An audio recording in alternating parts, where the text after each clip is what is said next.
La vida es una acumulación de recuerdos, hay que vivirla así. Por eso los aniversarios generalmente tienen ese ingrediente de sacar a flote buenos recuerdos. Y este aniversario, 20 años, saca a flote un recuerdo muy importante, muy especial en mi vida, creo que también la vida del país, como fue la creación de este ministerio, el Ministerio de Comercio Exterior. Un ministerio que nació en unas circunstancias muy especiales. Recuerdo muy bien que quien comenzó a dar las primeras puntadas para abrir la economía fue el propio presidente Barco.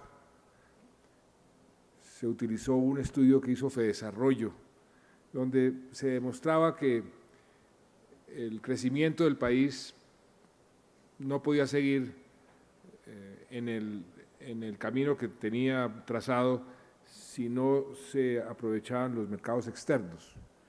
Nosotros éramos una economía, como la mayoría de las economías del mundo, protegida, una economía que vivía básicamente de su mercado interno, una economía que se miraba a sí mismo y no miraba al exterior. En ese momento estaban otras economías despegando y a un buen ritmo, como eran los famosos tigres asiáticos, que estaban utilizando los mercados externos como el motor del desarrollo. Y fue el presidente Gaviria el que decidió dar el salto y anunciar lo que se denominó la apertura económica, que iba a ser una apertura gradual, y así se diseñó, pero a veces la gradualidad genera más problemas y comenzaron a verse problemas ya prácticos. La gente dejó de importar porque si gradualmente iban a bajar los aranceles, ¿para qué voy a pagar yo más hoy si dentro de un año puedo pagar menos? Entonces dejaban de importar y se generaron todo tipo de problemas debido a la gradualidad, y por eso decidieron de un día para otro bajar los aranceles en forma drástica. Simultáneamente se creó el ministerio, una ley que creó el Ministerio de Comercio Exterior. Recuerdo muy bien cuando el presidente Gaviria me llamó y me ofreció entrar al gabinete. Me dijo que si quería entrar al gabinete como canciller o como el nuevo ministro de Comercio Exterior. Yo le dije que me dejara pensar, porque eso para mí sería un sacrificio muy grande. Me tocaba sacrificar, en ese momento era yo subdirector del tiempo, me tocaba sacrificar la dirección del tiempo, porque en la familia había una especie de acuerdo que el que se fuera para la vida pública perdía su silla para siempre. Pero el presidente Gaviria me dijo: usted lo que le gusta es la política, y por eso le ofrezco que se venga a la vida pública, que se venga al gobierno. Yo le acepté y él mismo me empujó, me estimuló a que aceptara más bien el Ministerio de Comercio Exterior, con el argumento de que iba a ser un ministerio nuevo, que iba a ser una aventura, que iba a ser algo donde se pueda crear una serie de políticas e instituciones que tendrían una gran importancia para el futuro del país. Y ese estímulo pues fue casi como una especie de orden, donde me dijo: si quiere el ministerio, pues más bien va al Ministerio de Comercio Exterior, y me ofreció todo el respaldo. Y recuerdo perfectamente el día que le dije que efectivamente que aceptaba. A los pocos días llegué yo aquí al edificio donde está todavía el ministerio, pero ahí no había ninguna oficina, no había nada. Yo llegué con mi maletín a una sala como de juntas, me tocó invadir la oficina de Ketty Balbuena, que creo que está aquí. Entonces dije: Ketty, hágame el favor y me presta su oficina mientras diseñamos a ver cómo vamos a hacer este ministerio, porque realmente yo llegué con una hoja de papel, el decreto firmado por el presidente Gaviria, donde decía, nómbrese ministro de Comercio Exterior. Y ahí comenzó el ministerio, con un grupo de personas maravillosas. Estuvo mi viceministra Marta Lucía Ramírez, luego viceministro Juan José Chavarría, y comenzamos a reclutar gente. Yo creo que fue el primer proceso de verdadera meritocracia, donde comenzamos a reclutar gente, diseñamos un ministerio muy diferente al resto de los ministerios, un ministerio con una estructura muy horizontal, donde se promovía el concepto de inteligencia colectiva, muy diferente a las estructuras verticales y esa organización jerárquica. Lo que queríamos era generar como grupos de trabajo que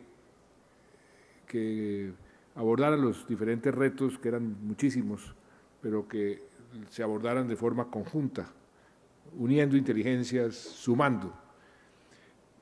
Yo creo que el proceso de reclutamiento fue un proceso muy efectivo, porque la calidad de la gente que ingresó al ministerio casi que de inmediato se hizo notar, porque uno de los grandes problemas que teníamos era abrirnos espacio dentro del propio gobierno.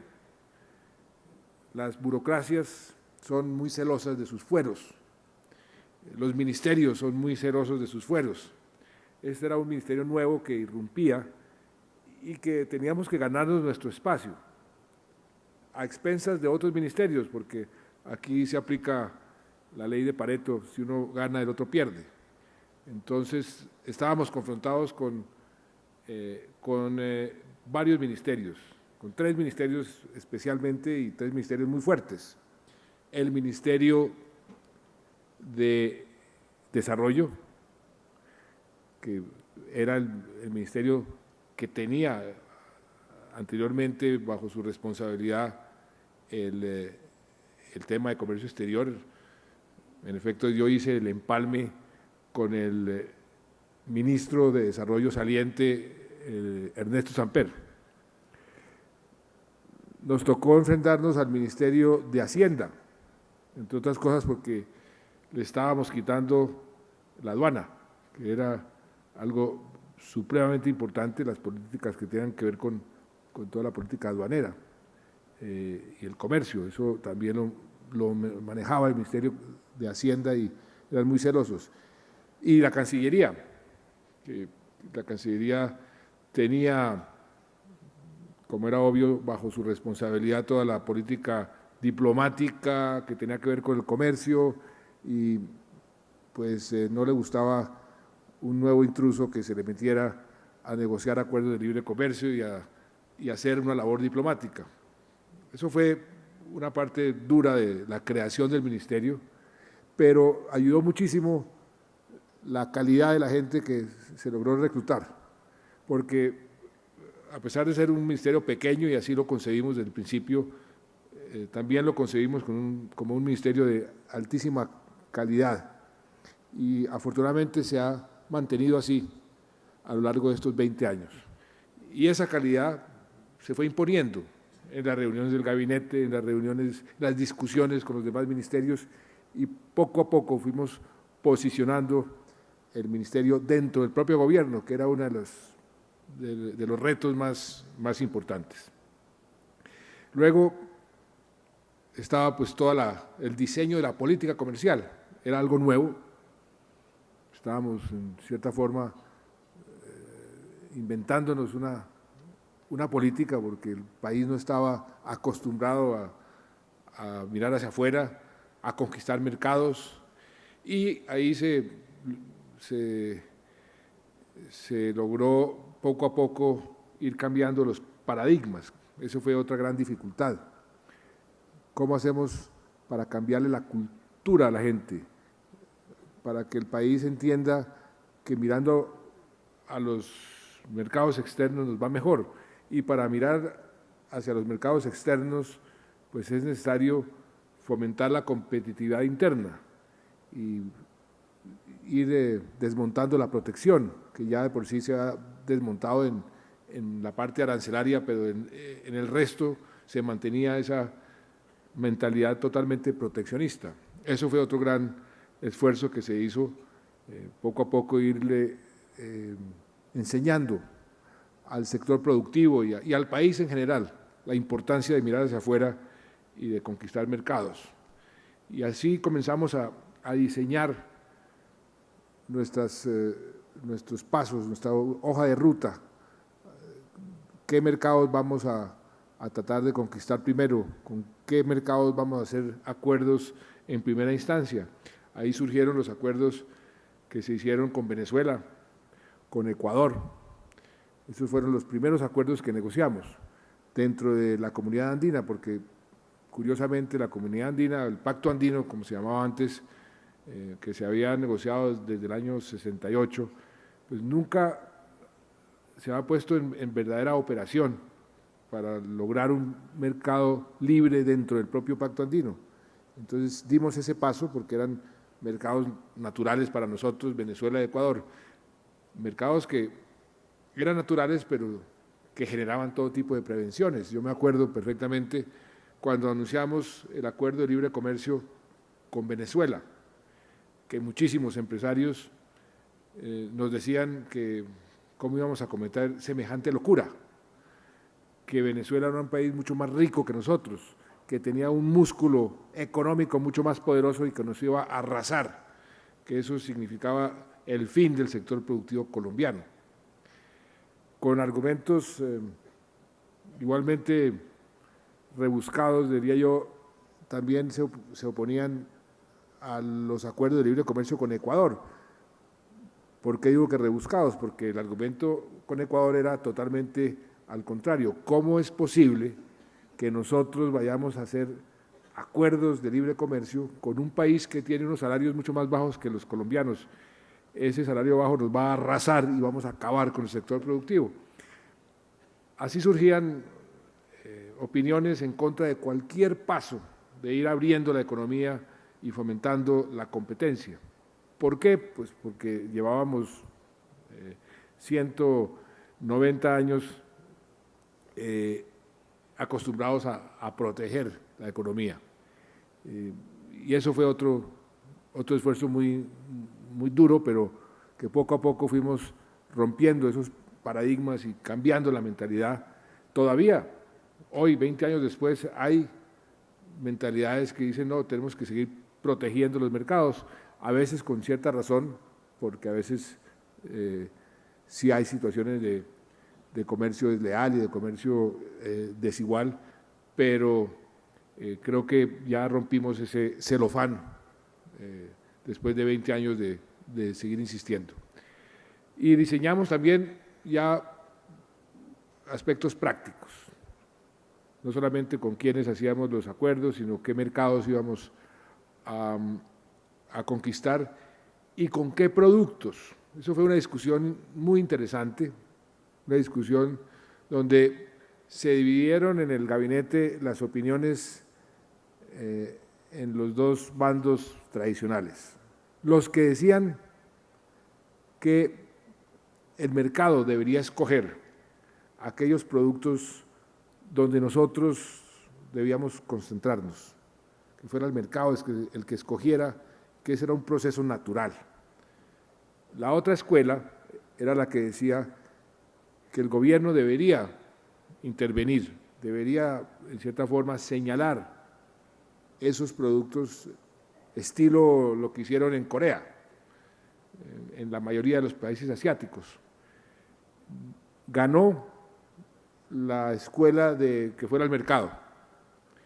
Retrospectivamente hablando, yo pienso que fue una equivocación. Yo creo que desde ese momento hemos debido irnos más por la escuela asiática y escoger algunos sectores para desde entonces promoverlos. Creo que simplemente haciendo un análisis retrospectivo, haber dejado eso al mercado nos demoró muchísimo el proceso de ir generando una oferta exportadora que fuera realmente importante. Diseñamos también una hoja de ruta en los países y en las regiones, como lo decía Sergio.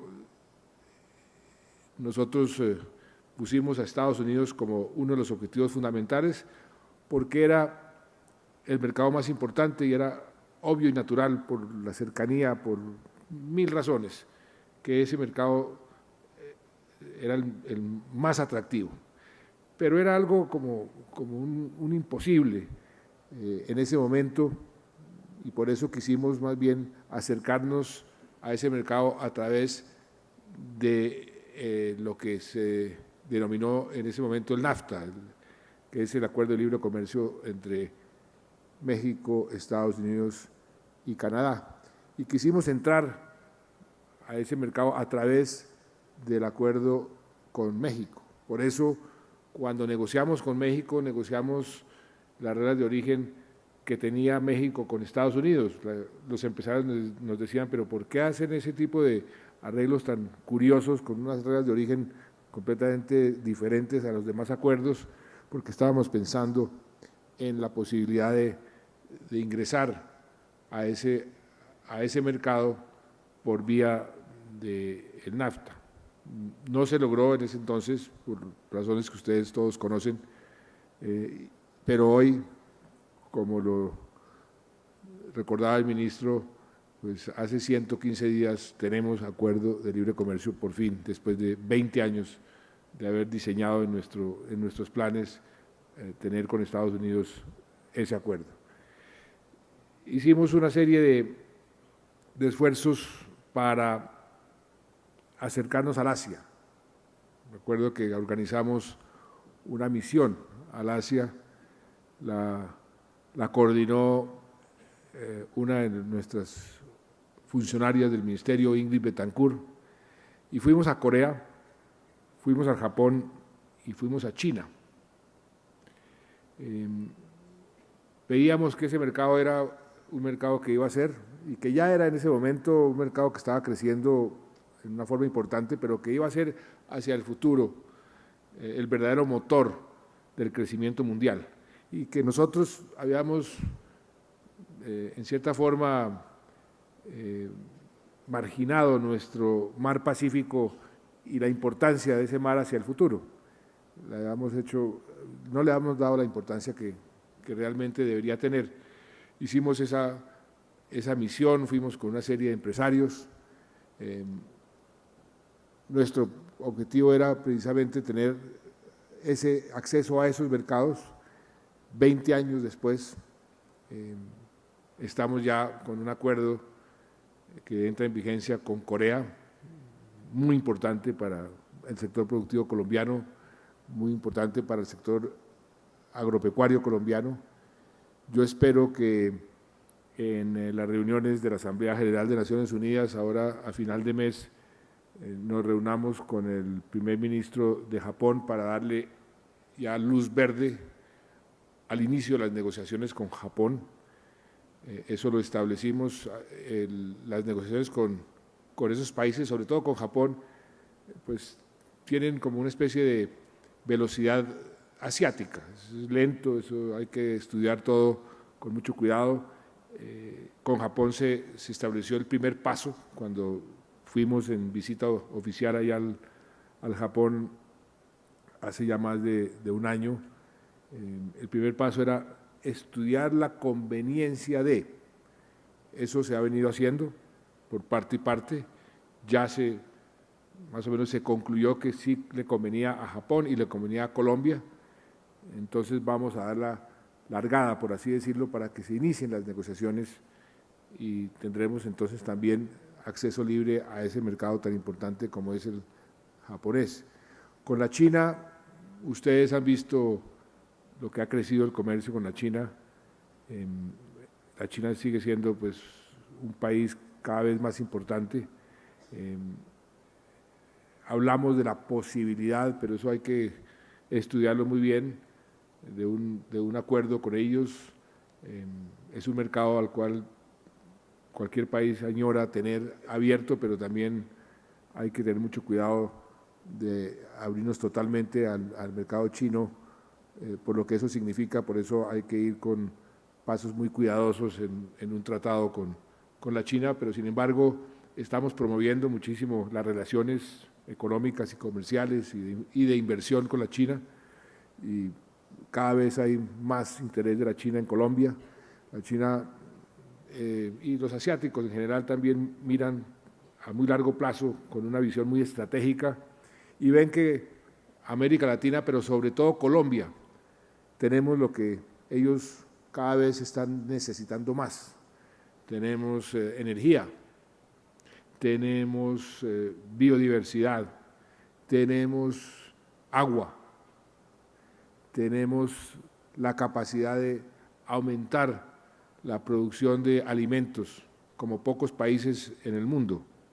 En un momento, ustedes vieron las noticias la semana pasada, Naciones Unidas y la FAO señalando la crisis alimentaria que se está agravando a nivel mundial, y por eso países como la China están viendo dónde puede estar ubicada el potencial de producción de alimentos, y Colombia es uno de esos países. Por eso están tan interesados en invertir en infraestructura, porque necesitan el día de mañana que esos productos puedan salir por el mar Pacífico y llegar a la China, petróleo, carbón o alimentos. En fin, ahí hay un área donde desde ese entonces, hace 20 años, la habíamos ubicado como un área con un gran potencial. Inclusive durante el Ministerio de Comercio en ese entonces, tocamos a la puerta y nos la abrieron de la primera, digamos, del primer escalón para entrar a los clubes de comercio asiáticos. Ese era el PIBEC, se llamaba el PIBEC, que es el Pacific Basin Economic Council, que es un poco la agrupación de los empresarios. Luego venía el PEC, a donde ingresamos posteriormente, y ahora estamos haciendo fila para ingresar a la APEC, que es ya el club más grande, pues, digamos, de países que tienen interés en el Pacífico, y Colombia aspira a ser miembro pleno cuando se levante la moratoria que hoy existe para el ingreso de nuevos países. Simultáneamente hemos querido fomentar todo lo que tiene que ver con nuestras relaciones con el Asia, y también logramos algo muy importante, que fue la creación de un proceso de integración dentro de América Latina,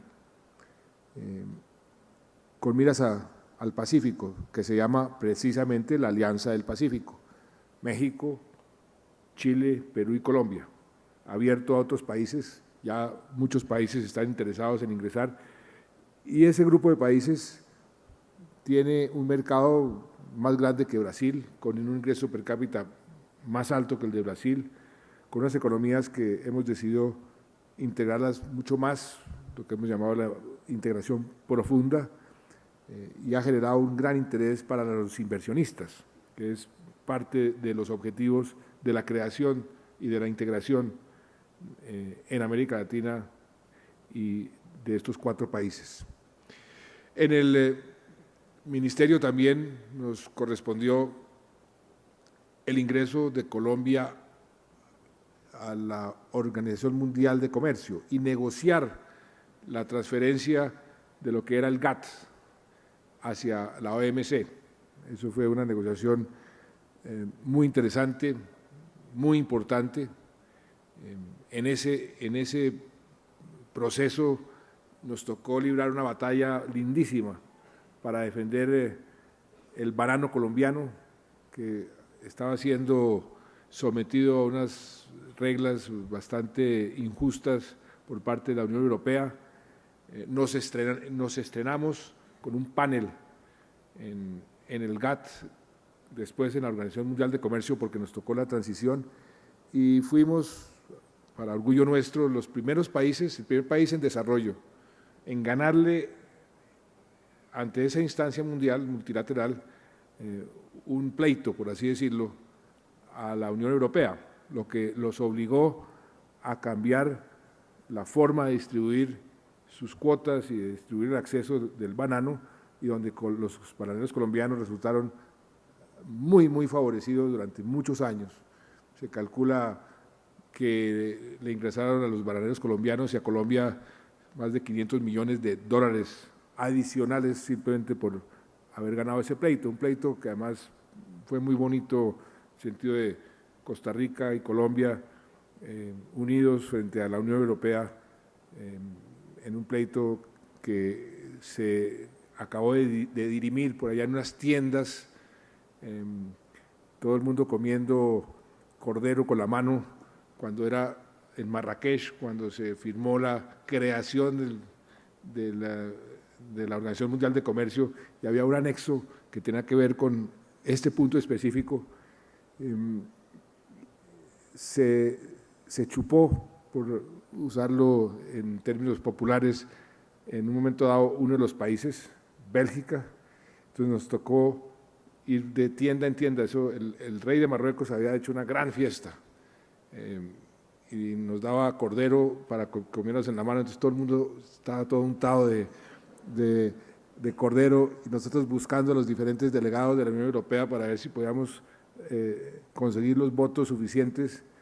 Finalmente nos salvó España y votaron a favor, y al día siguiente firmamos la creación del Acuerdo de Libre Comercio, del acuerdo de la OMC, con el anexo del banano para Colombia, para Costa Rica, los países bananeros, con excepción de Ecuador. Me acuerdo que Ecuador no quiso entrar, pero eso fue una anécdota muy importante.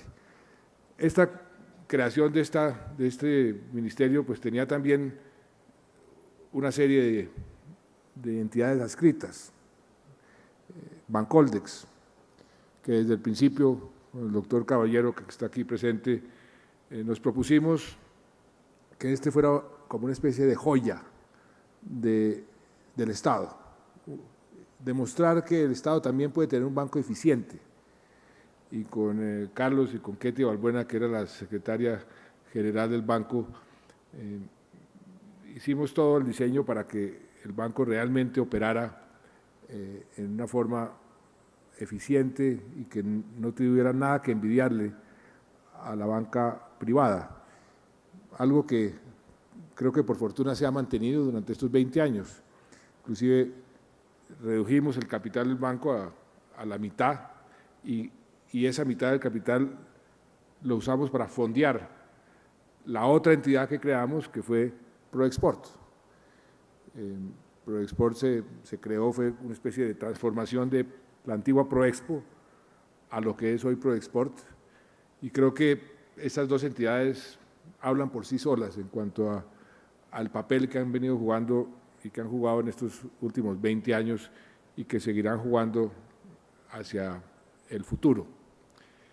En ese entonces, pues, quisimos también posicionar el ministerio en el exterior. Hicimos mucha diplomacia comercial, poco a poco posicionando el país. Eso es un proceso lento, pero hay que hacerlo y hay que perseverar. Y mirando hacia atrás uno dice, hombre, se ha logrado muchísimo en estos 20 años, la labor de todos mis sucesores en el ministerio, una labor de todos maravillosa, con un equipo maravilloso, un equipo de gente que hoy todavía el ministerio se distingue por ser un ministerio con una altísima calidad humana. El nivel profesional de la gente que trabaja en el ministerio, muchos todavía están ahí. Yo recuerdo el equipo con que iniciamos, que era un equipo muy pequeño. Por aquí tengo una lista que la estaba tratando de pronto se me quedan algunos de los que iniciaron con nosotros, pues por supuesto Marta Lucía y Juan José Chavarría. Aquí veo a Ángela María Orozco, que después fue también ministra, estaba con nosotros, Mauricio Reina, María Angélica Arbeláez, que ahora nos está representando en el Fondo Monetario, Bernardo Vargas, que fue el primer presidente de Proexport, Patricia Correa, no sé si está aquí, pero Patricia Correa fue Catalina Crane, Eduardo Muñoz, bueno, Ingrid Betancourt, Clara Rojas, mire la coincidencia, Ingrid y Clara fueron dos funcionarios del ministerio, María Cristina Trujillo, Mauricio Sánchez Santamaría, Germán Santamaría, Santiago Rojas, Andrés Ovirne, Rodolfo Móceres, Leonardo Sicar, Alfredo Fuentes, no hay muchos más. Aquí esta lista que me pasaron, le falta muchos nombres. María Eugenia Mesa, no sé si María Eugenia está aquí. ¿Dónde está María Eugenia? Ahí está en Israel, la tiene negociando aranceles. Sí. María Eugenia, yo quiero hacerle un homenaje a María Eugenia Mesa, qué persona tan maravillosa. Desde el primer día me enseñó, primero me enseñó lo que era un arancel, que yo no sabía cuando llegué al ministerio realmente qué era un arancel, pero después me enseñó lo que era el manejo de los aranceles. Es una verdadera enciclopedia.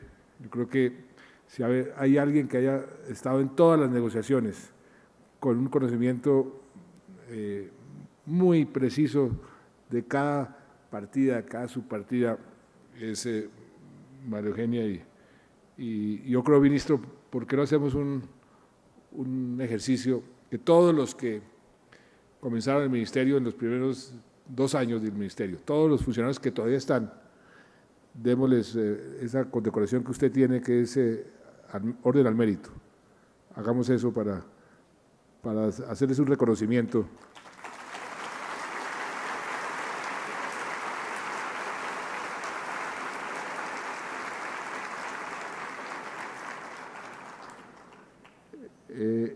Fue una época realmente interesante, una época de inflexión en el país. Para darles un dato, ustedes vieron los datos de inversión extranjera. En el año 91 la inversión extranjera fue de $200 millones. 200 millones de dólares es lo que cualquier empresa hoy que va a visitar el Palacio dice, bueno, yo vengo a invertir 300, 400, una sola empresa. Eso era lo que el país recibía en inversión extranjera. Ese es un poco el cambio que hemos sufrido en estos 20 años, un cambio para bien, un cambio que creo que nos está situando cada vez más en lo que queríamos hace 20 años, como unos jugadores relevantes en el contexto internacional. Colombia tiene un potencial enorme. Si hemos avanzado estos primeros 20 años, lo que vamos a avanzar en los segundos 20 años va a ser mucho más, porque ya están sentadas las bases.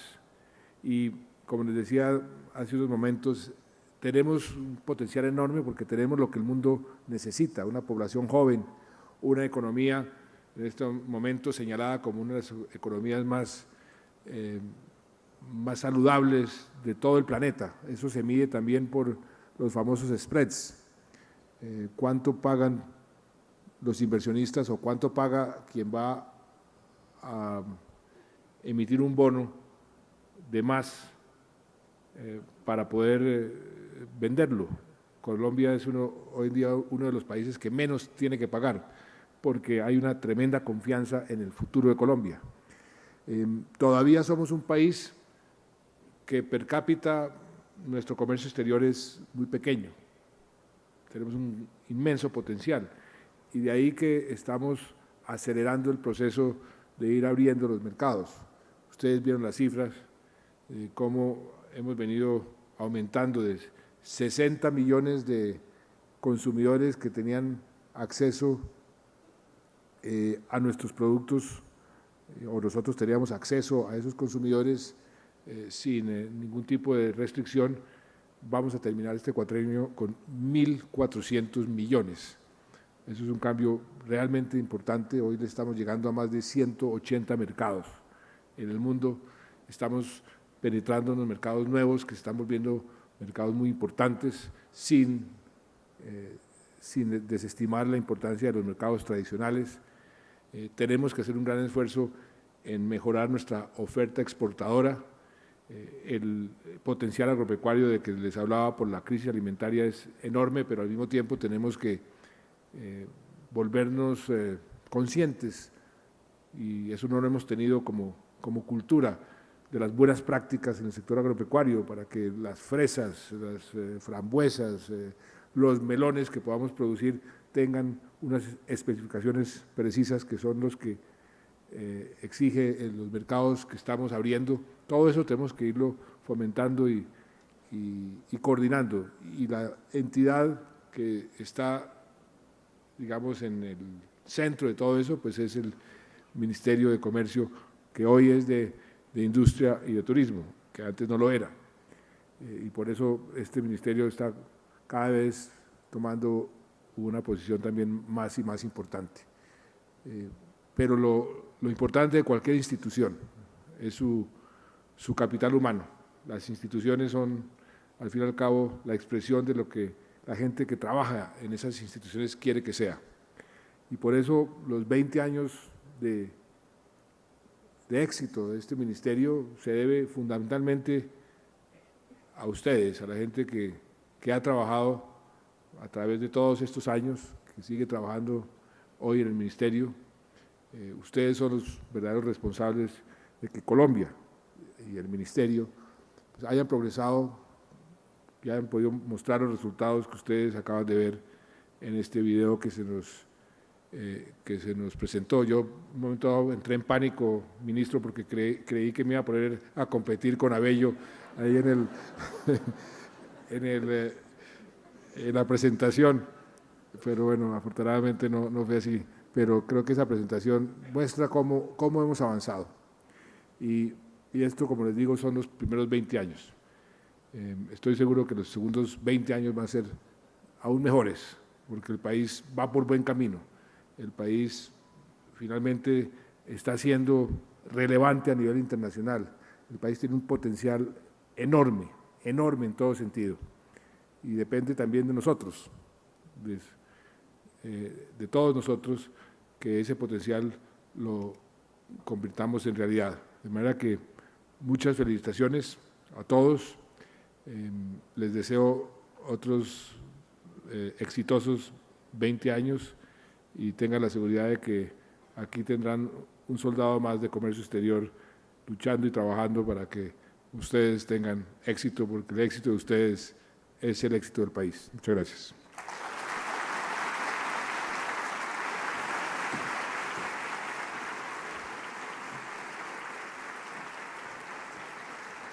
Señor presidente, por favor, no se vaya a bajar. ¿Me va a poner a trotar aquí o qué? La mandé a pagar, pero si quiere. Yo creo que hay muchos funcionarios que tienen muchas preguntas que la única persona que puede responder es usted. Así que lo invito a que tome asiento por fuera de la banda. Y nada, invitar al señor ministro para que nos cuente cómo fue esta experiencia, ¿verdad?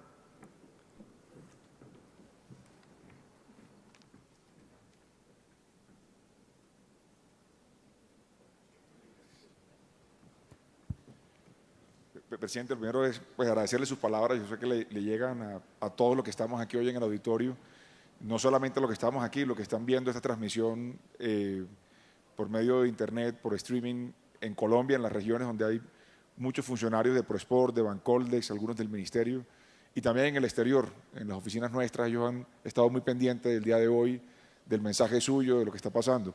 La semana pasada le pedimos a varios funcionarios que mandaran preguntas para que usted las respondiera. Entonces, hay algunas de las que hemos pedido en concurso que se le hagan. Está Jimena Gómez del Fondo Nacional de Garantías. La pregunta de Jimena había sido también seleccionada ayer. No sé si está Jimena aquí cerca. ¿Dónde está Jimena? Ah, bueno, y aquí está. Ojo, que espero que sea una pregunta fácil, ¿no? Sí, está fácil. Buenos días, señor presidente. La pregunta es, ¿cuál es el reto más importante o más grande al que se ha enfrentado el ministerio en los últimos 20 años? El reto más importante. A ver, yo diría que por un lado, la creación misma del ministerio. Eso fue un reto importantísimo porque había que sembrar semillas, las semillas correctas para que el ministerio tuviera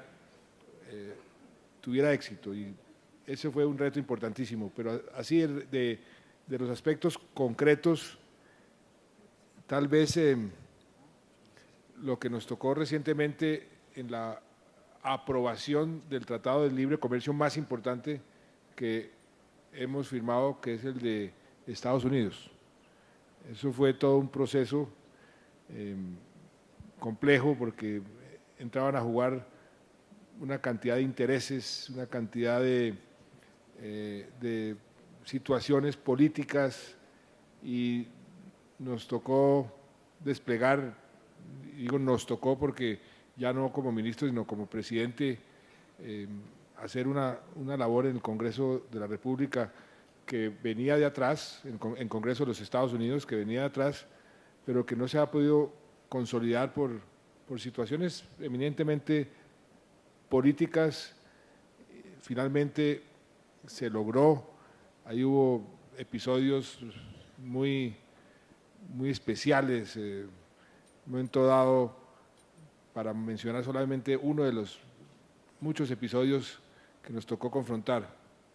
Nos iban a dividir la aprobación de los tratados entre Corea, Panamá y Colombia.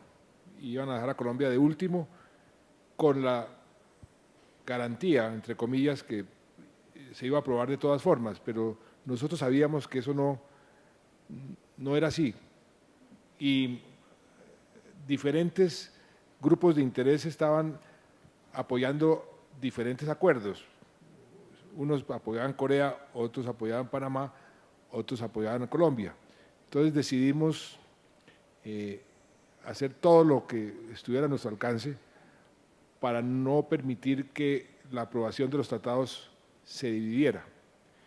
Y fue una verdadera campaña donde nos pusimos unas tareas específicas, por ejemplo, cuando fuimos a Corea, utilizamos la amistad con Corea, el agradecimiento de Corea con Colombia, para que Corea nos ayudara en eso también.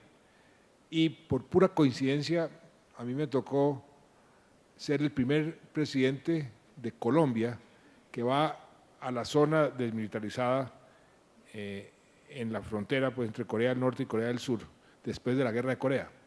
Eso tuvo una repercusión enorme allá en Corea. La gente realmente agradecida con Colombia por la participación nuestra en esa guerra de hace 60 y pico de años. Y eso ayudó muchísimo porque el presidente coreano muy amablemente se comprometió a ayudar a que no dividieran la votación. Pero también coincidió que él tenía una visita oficial, o visita de Estado, creo que a Estados Unidos, y me dijo, pues yo le dije al presidente Obama que si quería que yo fuera a la visita de Estado, que ya estaba anunciada, pues tenía que firmar el Tratado de Corea, pero también le dije que el Tratado de Corea no podía estar dividido con el de Colombia y con el de Panamá.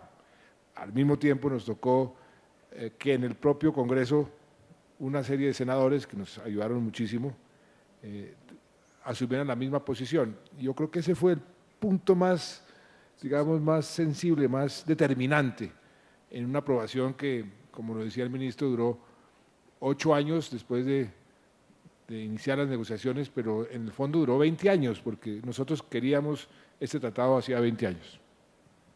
Así es, presidente. Aquí hay otra pregunta de Hernán Avendaño, que es funcionario del ministerio. Sí, Hernán, aquí está.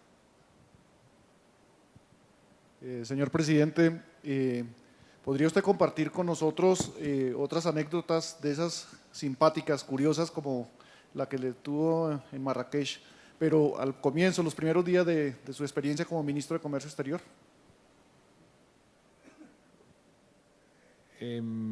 Anécdotas simpáticas. Bueno, pues mire, yo llegué al ministerio y me entregaron un carrazo. Un carrazo era un Mercedes blindado, que creo que venía de la flota mercante gran colombiana y tenía una particularidad, que si se apagaba no volvía a prender. Entonces,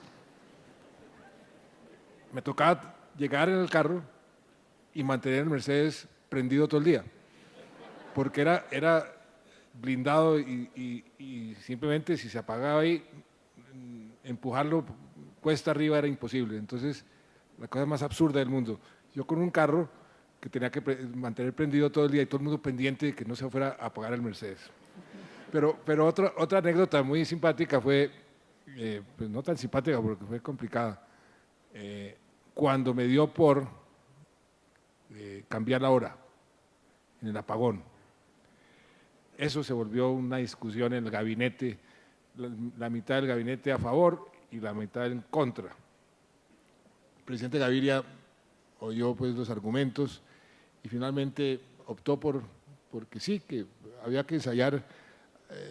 Los que defendíamos el cambio de la hora, pues estábamos con la mentalidad de el cambio de la hora en los países europeos y en Estados Unidos, que cambian la hora para ahorrar energía y para ahorrar, pues para acomodarse a los cambios de luz. Y entonces se decidió cambiar la hora. Y me acuerdo que me tocó ir a un sitio donde se determina la hora casi por milésimas de segundo, entonces cambiamos la hora. Y el país se dividió casi que automáticamente en dos. Yo iba al norte, me iba para La Guajira, la costa, Caribe, todo el mundo me decía qué maravilla en medida, tenemos una hora más, eso sí es lo máximo que nos ha podido pasar, y todo el mundo aplaudía. Me iba para el sur y las insultadas pues no eran, no se imaginan usted que si yo sabía que los gallos no iban a cantar una hora antes, que cómo se me ocurría que si las vacas iban a dar leche una hora antes, que los niños, porque en el sur les tocaba levantarse de noche a los niños en el colegio, entonces las mamás decían que era un horror. Entonces el país se dividió totalmente en dos. Los del sur me odiaron y los del norte me adoraron. Finalmente, en materia de ahorro de energía no sirvió mucho y volvimos a cambiar la hora. Y un efecto no deseado que se creó la luciérnaga, presidente. Pero sirve, ¿no? Uy, yo soy el culpable de semejante desastre. La otra pregunta la tiene Juan Camilo Dueñas de ProSport. Sí, Juan Camilo, aquí está. Muy buenos días, señor presidente. La pregunta es, ¿cómo podemos nosotros los jóvenes aprovechar las oportunidades que nos brindan los TLCs actuales y los futuros? Pues mire, yo creo que lo que hay son oportunidades con estos tratados de libre comercio, Estados Unidos, Europa, Corea. Ahí, primero, depende de dónde quiere ubicarse, si es en el área de un exportador o de un importador, o en el área del gobierno, dependiendo, pero aquí lo que se abren son oportunidades. Imagínense nosotros tener el mercado de Estados Unidos totalmente libre, hay que tener mucha creatividad, mucha audacia, las oportunidades están, pero hay que buscarlas también, y eso es bien importante. Los jóvenes ahí van a tener una gran oportunidad para, además, internacionalizar su forma de pensar. Acuérdense que aquí hay que ser globales, pero al mismo tiempo pensar en forma local. Hay una especie de combinación que hay que hacer. Uno no puede nunca dejar de ser regional en el concepto de la competitividad, pero tiene que pensar globalmente para poder aprovechar esa competitividad. Ahí el país va a requerir una cantidad de mano de obra nueva, ya la está requiriendo, ya tenemos cuellos de botella. Hablo con muchos empresarios que están ansiosos de que nuestras universidades capaciten más gente. El bilingüismo, por ejemplo, es algo fundamental para poder realmente internacionalizarnos. Ahí lo que hay son oportunidades para los jóvenes, y ahí es un gran reto del Estado de poder ofrecerles esas oportunidades, sobre todo a través de la capacitación. Y en eso las alianzas público-privadas, ministro, deberíamos promoverlas mucho más. Muchos empresarios que estoy oyendo que dicen necesitamos operarios de tal tipo, podemos atraer inversión para producir cosas que nunca habíamos producido si nosotros nos preparamos bien, sobre todo en mano de obra, y capacitar nuestro capital humano. Les cuento una anécdota que me sucedió estando en el ministerio. Cuando estábamos en esa guerra del banano con la Unión Europea, yo fui a una reunión a Costa Rica. El ministro de Comercio de Costa Rica se llamaba Roberto Rojas, que después fue canciller, y él me llevó a unos galpones allá en Costa Rica, unos galpones grandes, y abrimos la puerta de uno de los galpones y había una cantidad de costarricenses, mujeres y hombres, sentados en unas mesas, jugando como con unas cosas electrónicas. Y yo le pregunté, ¿y esto qué es? Me dijo, no, pues estoy capacitando a toda esta gente para la electrónica. Ellos solamente exportaban café, banano y turismo. Eso era lo que exportaba Costa Rica. Me dijo, pues para exportar componentes de los computadores, porque esta es la industria del futuro. Y le dije, ¿ustedes qué producen? Me dijo, no producimos nada, pero aspiramos a que alguien venga a producirlo aquí. Y efectivamente, Intel, esta empresa multinacional, se fue a Costa Rica porque vio que había mano de obra capacitada para producir uno de los componentes de sus computadores, y eso rápidamente se volvió en el primer producto de exportación de Costa Rica durante mucho tiempo, generando un empleo de altísima calidad y de muy buen ingreso. Esos son ejemplos de las cosas que nosotros podemos hacer aquí, sobre todo porque algo que me dijeron los chinos ahora que estuvimos en la visita oficial a China, que lo habíamos utilizado como uno de los argumentos para vender a Colombia, pero que nunca realmente, por otras circunstancias, se había vuelto un argumento importante, pero que hoy sí, es nuestra localización. Nosotros estamos localizados pues, en un sitio ideal. Somos el único país de Sudamérica con 2 mares, estamos a 2 horas de vuelo de Estados Unidos, tenemos acceso hacia el sur, toda América del Sur, hacia el norte, pues todo lo que es América del Norte, América Central. Es decir, la localización colombiana comienza a ser un factor de gran importancia para aquellas empresas que están buscando dónde ubicar sus centros de producción o sus centros de distribución. Nosotros debemos aprovechar esa circunstancia y crear las condiciones para que se vengan a Colombia a producir, porque al fin y al cabo lo que más nos interesa es que vengan a producir empleo, que generen buenos empleos. De eso se trata toda esta competencia, es una competencia por empleos, y en eso tenemos que estar siempre conscientes de la política que tenemos que poner en marcha. Tiene que estar relacionado directamente con la generación de empleos. Muy bien, presidente. La última pregunta la tiene Luis Felipe Betancourt de Bancoldex. Luis Felipe, aquí está. Muy buenos días a todos, señor ministro, señor presidente. Teniendo en cuenta los resultados que se han obtenido en estos 20 años, el gran conocimiento que tiene pues desde que inició el proceso de la creación del ministerio, realmente, ¿cómo se imagina el sector en los próximos 20 años? Esos ejercicios de imaginarse uno el futuro.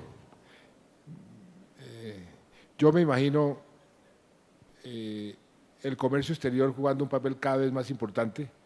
Como le decía, el potencial de Colombia es enorme por nuestros recursos, tanto recursos naturales como recursos humanos, nuestra población joven.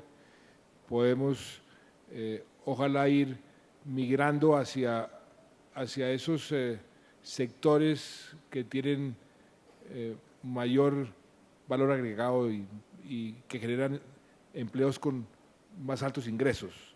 Me gustaría mucho ver cada vez más fábricas de software y de industrias de la información.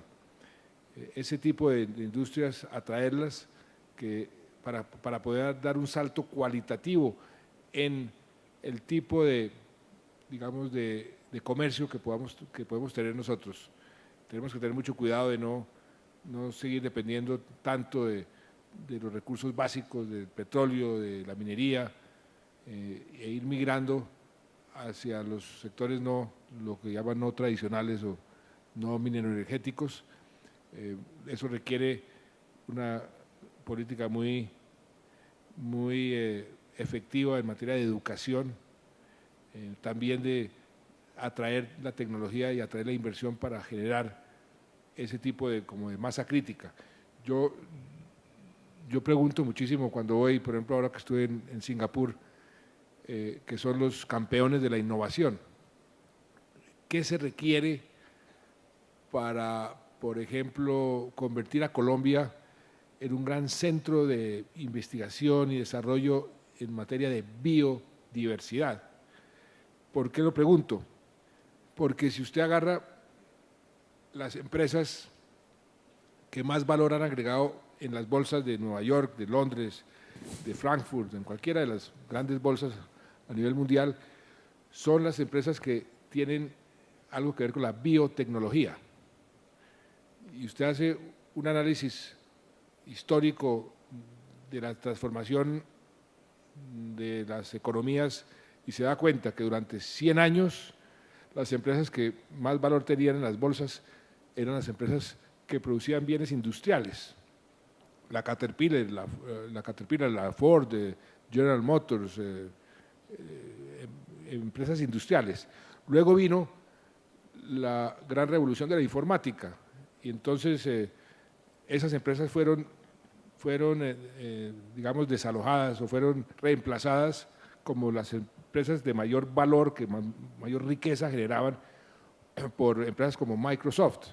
Por eso el señor Gates y el señor Slim aparecieron como los más ricos del mundo. Ahora lo que estamos viendo que va a ser una revolución mucho más impactante en la vida cotidiana de todos nosotros, que va a cambiar mucho más la vida de lo que lo ha cambiado la revolución de la informática, es la revolución de la biotecnología.